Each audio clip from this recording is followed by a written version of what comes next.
Subscribe कीजिए दोस्तों हमारे चैनल को। नोटिफिकेशन पाने के लिए बेल आइकन को प्रेस कीजिए। नमस्कार, आपका फिर से स्वागत है। अपन संधि का क्रमशः अध्ययन कर रहे थे। उस संधि में अपन ने स्वर संधि पढ़ ली थी। पिछली वाली वीडियो में विसर्ग की व्यंजन संधि भी पूरी हो गई। अब अपन नई संधि लेते हैं, जो तीसरा प्रकार है विसर्ग संधि। अब विसर्ग संधि क्या होती है, इसके बारे में पहले थोड़ा बहुत समझ लेते हैं। विसर्ग संधि का मतलब है कि विसर्ग के स्थान पर कोई विकार उत्पन्न हो। विसर्ग आप सब जानते ही हो, विसर्ग का उच्चारण भी आप सब जानते ही। विसर्ग का उच्चारण हर के रूप में।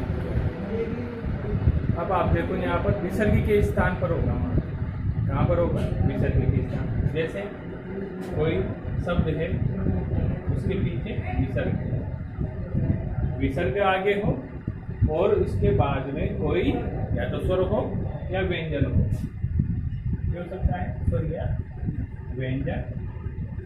इन दोनों में से कोई एक आ जाए और आगे विसर्ग आ जाए तो विसर्ग के स्थान पर जो विकार उत्पन्न हो रहा है उसे ही विसर्ग संधि कहते हैं। अब विसर्ग देखो आप, विसर्ग अब इसके साथ स्थान पर, विसर्ग के स्थान पर इस स का प्रयोग भी किया जा सकता है, क्योंकि स का ही विसर्ग बनता है और विसर्ग का ही स बनता है। र भी लिखा जा सकता है, विसर्ग का र भी बन सकता है, विसर्ग का उ भी बन सकता है। इसी प्रकार से आपके सिलेबस में जो जो संधियां दी गई है वो इस प्रकार है। ऋतु संधि, यानी विसर्ग का उ बनेगा, यहाँ पर उ तो आदेश हो जाएगा। विसर्ग की जगह क्या आदेश हो जाएगा? उत आदेश हो जाएगा। र लोप दीर्घ संधि, पहले विसर्ग का र बनेगा, फिर उसका लोप हो जाएगा और लोप हो करके वो दीर्घ रूप में परिवर्तन हो जाएगा, उसे ही र लोप दीर्घ संधि कहते हैं। ऋतु संधि, ऋतु संधि में विसर्ग का र बनेगा मात्र, लोप यहाँ पर ऊपर कर दिया था, यहाँ पर मात्र क्या बनेगा? र बनेगा। सतु संधि में विसर्ग का स बन जाता है, उसे ही सतु संधि बोलते हैं। विसर्ग लोप संधि, इस पूरे विसर्ग का ही लोप हो जाए उसे विसर्ग लोप संधि बोलते हैं। आपके सिलेबस में ये है। परिभाषा में स के स्थान पर विसर्ग का निर्माण होना, यानी जो स दे रखा है उसके स्थान पर विसर्ग का निर्माण, या विसर्ग के स्थान पर स का निर्माण, कैसे भी बोल सकते हो आप, क्योंकि विसर्ग का ही स बनता है और स का ही विसर्ग बनता है। स हलंत में है। या अन्य विकार उत्पन्न होना विसर्ग संधि कहलाता है। अब आप इसे नोट कर लीजिए। ये पांचों भेद आपके सिलेबस में है और ये परिभाषा है, इसे नोट कर लीजिए। अब देखते हैं, एक एक भेद को क्रमशः अध्ययन करते हैं। पहला है विसर्ग संधि का पहला भेद है ऊतु संधि। अब ऊतु संधि कहाँ पर होगी यह समझते हैं। नियम है इसका कि यदि विश्व अ के बाद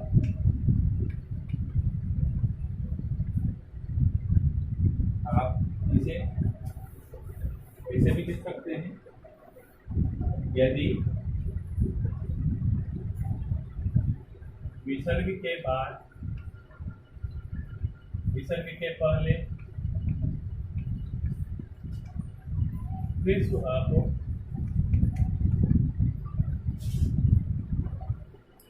तथा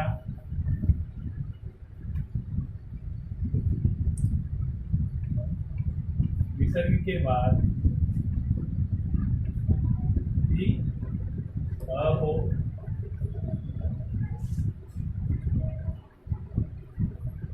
तो विसर्ग के स्थान पर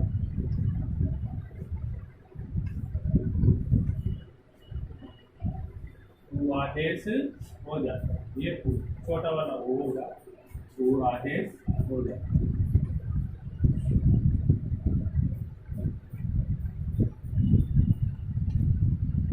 यानी एक लाइन में समझते हैं इसे, ये विसर्ग है।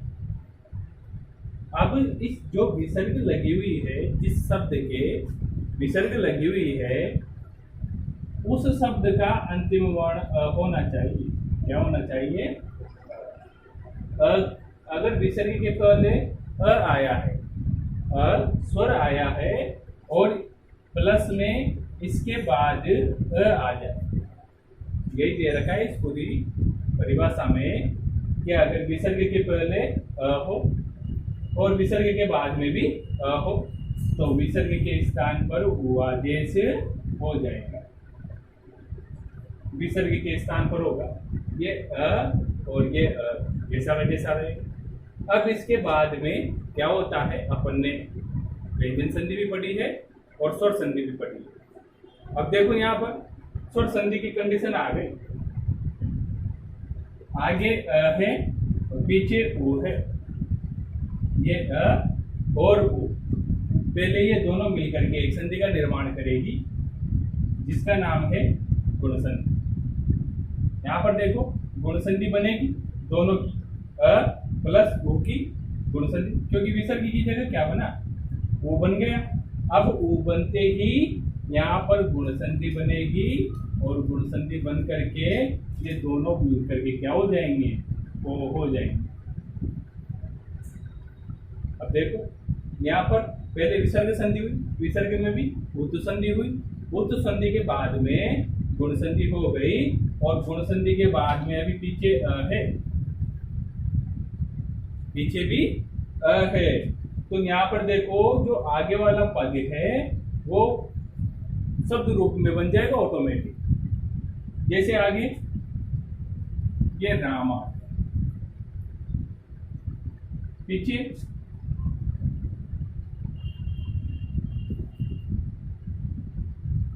रामः, पीछे कुछ भी वर्ण आ जाए, जैसे पीछे आ गए। आप तो ये देखो कि ये राम आ गया, विसर्ग है, विसर्ग के जस्ट आगे कौन सा स्वर है, है। म में क्या छिपा हुआ है, ये पीछे विसर्ग आ गए, फिर उसके बाद में भी आ गया। अब यहाँ पर देखो विसर्ग की जगह उ बन गया, आगे है, तो ये दोनों मिलकर के क्या हो गया, गुण हो गया। तो आप देखो जैसे ये गुण हो गया तो आप इसे मिला करके देखो रामो बनेगा। और राम रामो प्रथमा विभक्ति द्वितीय वचन द्विवचन में देखो आप ऑटोमेटिक ही यहाँ पर पदांत बन जाएगा, शब्द रूप चल जाए। अगर आगे धातु आएगी तो धातु रूप बन जाएगी। तो यहाँ पर शब्द रूप और धातु रूप बनने की स्थिति में ये पदांत में स्थित ओ हो गया। अब जैसे ये पदांत में स्थित ओ हो गया तो ये ओ और ये इस ओ में ये मिल जाएगा और एक अवग्रह चिन्ह का निर्माण करेगा जिसे बोलेंगे पूर्व रूप संधि। पूर्व रूप संधि। अब इन दोनों में पूर्व रूप संधि हो जाएगी और इस संधि का निर्माण करेगा। यानी वो तो अपने पास उत्तु संधि है लेकिन अंत में क्या दिखाई देगी, पूर्व रूप संधि दिखाई देगी, यानी व्यंजन स्वर संधि का वेद दिखाई देगा। तो यहाँ पर कंफ्यूज होते हैं कि यहाँ पर पूर्व रूप संधि है कि पर रूप ये उत्तु संधि है। अब इसे उदाहरण के माध्यम से समझेंगे। इस प्रकार से लिखना, आप पहले परिभाषा लिख लेना, फिर उसके बाद में ये लिखना, फिर जैसे जैसे मैंने लिखा है उसी के अनुसार अब इसके नीचे ये वाला लिखना है और यहाँ पर पूर्व रूप संधि लगाना, क्योंकि यहाँ पर कौन सी संधि होगी, पूर्व रूप संधि। गुण के बाद में जस्ट पूर्व रूप संधि होती है। नोट करो, उदाहरण के माध्यम से समझते हैं। यहाँ पर देखो कह प्लस अयम, कह प्लस अयम साफ स्पष्ट दिखाई दे रहा है, विसर्ग संधि होगी क्योंकि विसर्ग आई हुई। यहाँ पर अगर विसर्ग आ जाए, जैसे इसका संधि निर्माण करना है तो अब अपन को दिखाई दे गया कि विसर्ग है तो यहाँ पर निश्चित रूप से विसर्ग संधि ही होगी। ना तो व्यंजन होगी ना स्वर स्वर संधि होगी, क्योंकि विसर्ग है तो विसर्ग संधि होगी। आप निश्चित रहिए कि यहाँ पर विसर्ग संधि होगी, क्योंकि विसर्ग है, क्योंकि विसर्ग ना तो व्यंजन में आता है ना ही स्वर में आता है। ये तो अयोगवाहक ध्वनि है, एक तो अनुस्वार और एक विसर्ग, ये दोनों अयोगवाहक ध्वनि। अब यहाँ पर देखो विसर्ग है, सबसे पहले तो विसर्ग को निकालो। सबसे प्रथम काम विसर्ग संधि में विसर्ग को निकालना ही होता है। उसके बाद में प्लस में प्रथम स्वर को देख लो। अब यहाँ पर बहुत सारी संधियां होती है, पहले वो सारे नियम आपस में टकराएंगे। अब केवल सावधानी यही रखनी है कि कौन सा नियम कहाँ और कौन से उदाहरण में आता है। यहाँ पर उदाहरण मोस्ट होते हैं, प्रत्येक उदाहरण याद होना चाहिए आप लोगों को कि ये उदाहरण उर्दू संधि का है, दूसरा उदाहरण धातु संधि के साथ संधि का है, उर्दू संधि का है, उर्दू संधि का है। उदाहरण आपको याद होने चाहिए, बनाना आप सीख जाओगे। ये देखो विसर्ग के बाद में अ आया, तो अब अपन को यहाँ पर ये देखना है सबसे प्रथम काम कि विसर्ग के पहले क्या आया है, क्योंकि अगर अ आया होगा तो उर्दू संधि हो जाएगी, अगर अ के अलावा और आया होगा तो रतु संधि हो जाएगी, ऋतु संधि हो जाएगी। वो भी विसर्ग ही, मगर इसके थोड़े थोड़े से नियम में दूसरी संधियां हो जाती। तो विसर्ग के पहले देखो यहाँ पर क्या आया है, क में क्या मिला हुआ है, नियम आ गया। बस ये तीन शब्द याद होने चाहिए आपको, तीन वर्ण याद होने चाहिए, अ, विसर्ग और अ। इसमें अपना काम बन गया कि संधि निर्धारित है। अब आगे की प्रोसेसिंग जैसे जैसे आप बनाते चलोगे वैसे वैसे बनती चली जाएगी ये। अब देखो आपने पहले व्यंजन संधि पढ़ ली, व्यंजन संधि पढ़ते ही ये स्वर संधि पढ़ ली। अब यहाँ पर देखो आप उर्दू में क्या कहा था कि विसर्ग का क्या बन जाएगा, ऊ। यहाँ पर ऊ से याद रखो आप, विसर्ग का क्या बनेगा, ऊ बन जाएगा। तो ये विसर्ग का ऊ बना दिया आपको। वापिस आप चलो, ये अ, ये पीछे भी अ। सबसे पहले आगे वाले पद में संधि करते, किस प्रकार से करने में तो यहाँ पर भी कर सकते हैं, करने में कर सकते हैं, लेकिन सबसे पहले तो ये वाला पद मिलेगा, उसके बाद में ये पद मिलेगा। आप जोड़ो, आप कैसे जोड़ोगे, इस अ को अलग थोड़ी कर सकते हो आप। जैसे यहाँ पर एक क लिख करके इस उ प्लस अ को थोड़ी जोड़ सकते हो आप। पहले आगे वाला पद जुड़ेगा, फिर उसके बाद में पीछे वाला पद जुड़ेगा। जैसे गणित में जुड़ते हैं, पहले आगे वाले जुड़ेंगे फिर उसके बाद में ये जोड़ते हैं। उसी प्रकार से संस्कृत में भी ऐसे ही करते हैं। देखो आप पहले इस वाले पद को जोड़ेंगे, फिर बाद वाले को देखेंगे। अगला पहले तो नंबर 1 पे आओ।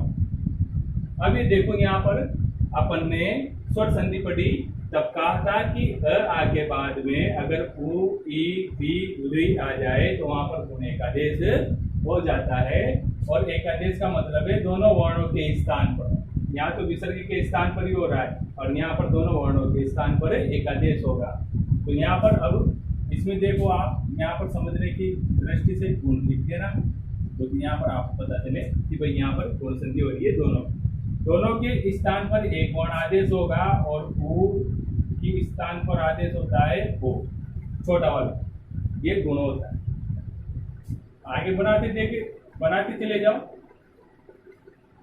ओ और अ। अब यहाँ पर अपन इस वाले पद को भी साथ में ही ले लेते हैं, ये अय में पीछे और आगे क में ओ मिलाओ, ओ प्लस अय, ये बन गया। आप पूर्व रूप संधि को समझने के लिए ये पद बनाया गया है, वरना मैंने नियम में आपको लिखा दिया कि भाई इस ओ और ये अ मिलकर के पूर्व रूप हो जाते हैं और ओ अवग्रह चिन्ह में अ बन जाता है। लेकिन पूर्व रूप कैसे हुआ ये देखो, अब क का रूप बना हुआ, क शब्द का, कह को का, यह प्रथमा विभक्ति की लाइन है। वर्तमान व्यक्ति एक वचन, द्विवचन और बहुवचन। कह, को, का। जैसे ही आपने क शब्द का रूप बनाया तो ये को आ गया, यानी शब्द रूप है। अब ये को किस में बन गया? शब्द रूप में बन गया। अब जैसे ही ये शब्द रूप में बना तो अपने पास क्या हो गया? ये पदांत हो गया। और पदांत के बाद में, पदांत में स्थित हो के बाद में अगर अ आ जाता है तो फिर वहां पर अयादी संधि ना हो करके पूर्ण रूप संधि होती। नियम तो अयादी संधि का था, लेकिन बना क्या? पूर्ण रूप संधि। क्योंकि अपवाद जैसे ही हुआ तो ये ओ और अ मिल करके पूर्ण रूप होते हैं, और ये इस वाले ओ में पूर्ण रूप बनता है, इसमें जाकर के मिल जाता है। तो देखो, ओ अयम, इस प्रकार से ये बने। इसे नोट कर लीजिए। यहाँ पर समझने की दृष्टि से पूर्ण रूप लिख लीजिए आगे या पीछे, जहाँ पर आपकी जगह हो, ताकि आपको पता चले कि पहले उत्तु संधि हुई, यहाँ पर उत्तु संधि हो गई, विसर्ग संधि का उत्तु में बदल गया। उत्तु संधि में बदलने के बाद में ये दोनों पद मिलकर के गुण संधि करते हैं। फिर ये दोनों पद मिलकर के, ये दोनों अ और ओ पद मिलकर के पूर्ण रूप करते हैं और अपना शब्द बनता है, वो है को अयम। इसे पूरा नोट कर लीजिए। अब यहाँ पर आपकी प्रैक्टिस के लिए उदाहरण दिए मैंने क्या? पहला शिवः प्लस अर्चे, दूसरा है छात्रः प्लस अपि, तीसरा है बालः प्लस अस्ति, और चौथा है रामः प्लस अस्ति। आप उसी प्रकार से बना करके देखना जैसे मैंने पहला वाला उदाहरण बनाया है। ये इसी संधि के, दूसरी संधि के नहीं है, उर्दू संधि होगी इसमें। अब यहाँ पर देखना, आप पहले ये वाला पद बना करके देखना, इसमें संधि करके देखना। जैसे ही आप ये संधि, राम का रूप सभी को याद होता है, और बाल छात्र का और बालह का, ये सबका रूप आपको याद होगा। पहले आप ये वाला बना करके देखना, जिसमें आप सीख जाओगे। और कुछ समझने में नहीं आए तो फोन करके पूछ लेना।